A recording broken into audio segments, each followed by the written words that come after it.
Buenas, soy Josebi, jugador del Calafut C Benigànim Senior B.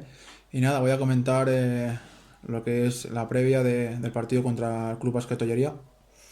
Y decir que, por ejemplo, en la ida teníamos muchas bajas. Yo estaba de entrenador en aquel entonces. Y nada, se nos puso bastante complicado porque ellos son jóvenes, corren, tienen algún veterano que sabe poner la calma cuando toca. Pero bueno, nosotros seguimos trabajando, seguimos mejorando y yo creo que la línea de trabajo que estamos haciendo es la correcta. Entonces se puede competir bastante bien contra este club. Intentaremos hacer lo máximo posible, intentaremos pelear hasta el final y intentaremos obviamente llevarse la victoria.